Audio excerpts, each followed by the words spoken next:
For today's video, ay may share na naman akong topic all about GCash. Kung paano i-reset ang GCash apps.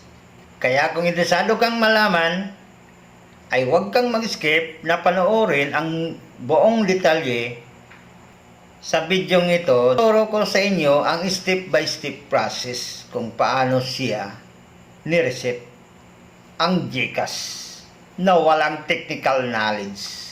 Magandang umaga, tanghali at gabi sa inyong lahat na nakapanood sa aking video. Kumusta naman kayong lahat dyan? Kung ako naman ang inyong kumustahin, I'm fine and doing well. Kaya bago tayo mag-start, pa-share naman. And don't forget, subscribe at i-click ang bell icon para updated sa mga bagong upload. Kaya, intro!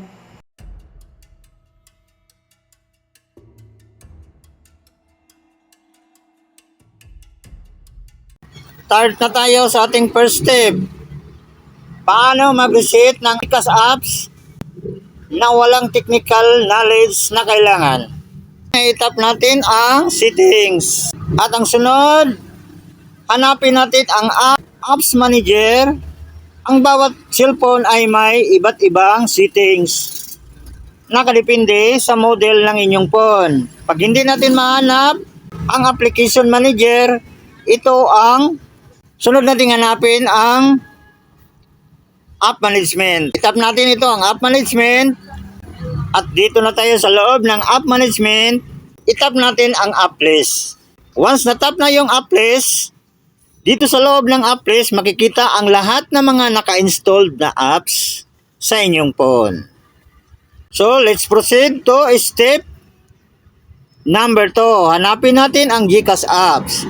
Pinakamadaling paraan para mahanap ang GCash apps, puntahan natin ang search application. I-type natin ang GCash. Ngayon, lumabas ang GCash, i-tap natin ito. Let's proceed to steps number 3. Tap natin ang storage and cache. Natap na natin ang storage and cache. Mga boss, huwag po kayong kabahan sa ating gagawin dahil kapag na-clear natin ang cache and clear storage ng GCash apps ay hindi mawawala ang pera, hindi mawala ang verified account, hindi mawala ang GCash balance. Ang una natin gagawin ay itap natin ang Clear Cache. Ngayon makikita natin 5.22 MB. Itap natin dito sa baba ang Clear Cache. Ngayon makikita natin zero balance na siya, 0 MB na. Ang sunod natin gagawin ay itap natin ang Clear Storage. Makikita rin natin ang user data 241 MB. Itap natin ang clear storage.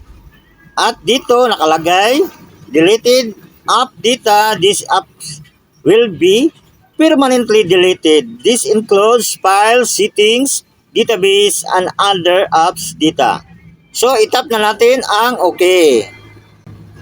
So makikita natin dito automatic na siyang zero balance, 0 MB. Ang sunod natin gagawin ay proceed tayo sa step number 4. Start ang phone. So, ang sunod natin gagawin ay itap natin ang power button. Yan, itap natin ang power button at itap natin ang restart.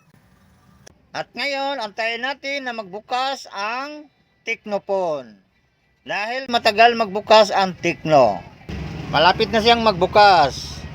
Magbukas na ang Tecno phone. Bilang tayo ng 10. 1, 2, 3, 4, 5, 6, 7, 8, 9, 10. Restart na natin. Itap natin ang GCash apps. Yan. Itap natin. At ngayon, makikita mo siya na magbukas na. Itap natin ang accept. Yan. At itap natin ang only this time.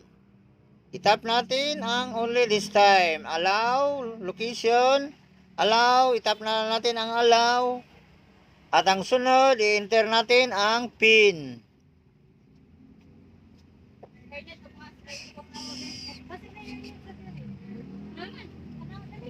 Itap natin ang enter. And then, antayin natin na magbigay ng PIN. Ito na ang PIN. I-enter natin.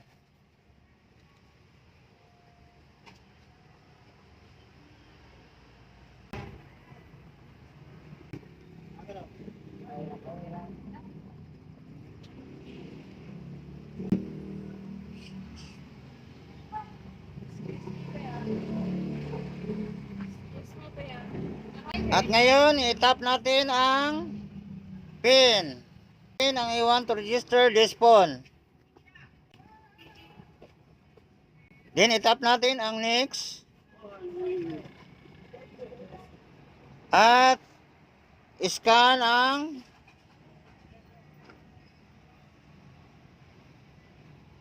then, i-tap natin to go dashboard. Skip natin ang biometric.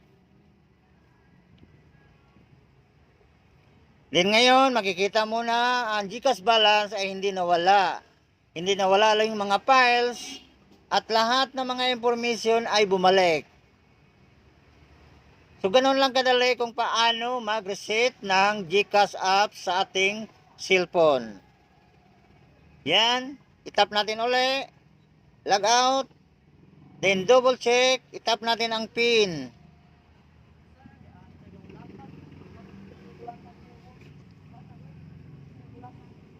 Ganon pa rin, lumabas na kaagad. So, ganon lang kadali kung paano mag-reset ng GCash app sa inyong phone. Kung nakatulong ang video na ito, pa-share naman. At the same time, don't forget to like, subscribe, at i-click ang bell icon para updated ka sa mga bagong upload na video.